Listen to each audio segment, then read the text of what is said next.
वहां मैना देवी और हिमाचल महाराज खड़े थे। कर्मचारी दौड़े दौड़े आ रहे, बोले बारात आ गई, तुमने शरबत पिलाया? हाँ पिला दिया। पिलाया नहीं, नहला दिया।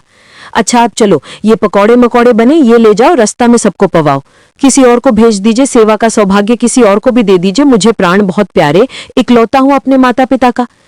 महादेव नंदी पर सीधे नहीं बैठे, उल्टे बैठे। क्यों?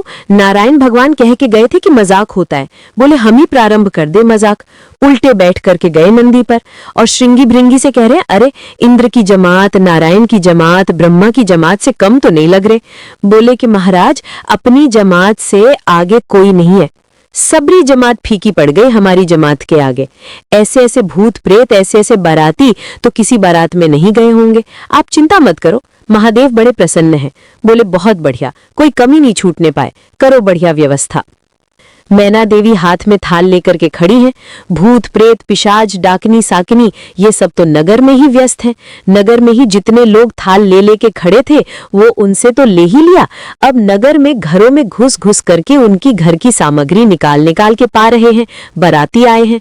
श्रृंगी भृंगी के साथ में नंदी पर सवार होकर के महादेव जैसे ही मुख्य द्वार पे पहुंचे, नंदी नंदी दिख रहे, अभी दूल्हा तो दिख ही नहीं रहे। नंदी इतने सुंदर, नंदी का पूजन किया। पूजन करके महाराज मैना देवी बोली दूल्हा कहाँ है? नंदी के ऊपर बैठे। किनारे आकर के देखा तो उल्टे बैठे, मुख तो दिख ही नहीं रहा है, पीछे का अंग दिख रहा है। मैना देवी बोली श्रृंगी भृंगी से, बोली दूल्हा राजा को कहो घूम जाए, उल्टे काहे को बैठे? श्रृंगी भृंगी बोले ये देव नहीं है, महादेव हैं, ये नहीं घूमेंगे, ये जैसे बैठे हैं वैसे ही रहेंगे। बोले तो तिलक पूजन कैसे होगा? बोले नंदी घूमेगा। नंदी उल्टा जब हुआ तब महादेव बैठे हैं और सबरे काम खराब करवाने वाले श्रृंगी भृंगी हैं। आप नीचे मत उतरना, आप दूल्हा हैं, सासू जी ऊपर आएंगी तिलक करने। शंकर जी भी बिल्कुल भोले भाले, जैसे बता दो वैसे कर रहे हैं। अच्छा भगवान नारायण वैसे तो बड़े प्रिय हैं, पर वो भी दूर खड़े खड़े उनको भी आनंद आ रहा है। बोले बढ़िया है, ऐसी भी एक बारात होनी चाहिए जीवन भर, याद रहे सबको। मैना देवी बोली नारद जी ने बताएं निश्चित ही श्रेष्ठ ही होंगे। दुनिया के लोग तो पुष्प के श्रृंगार, इन्हें सर्प के किए।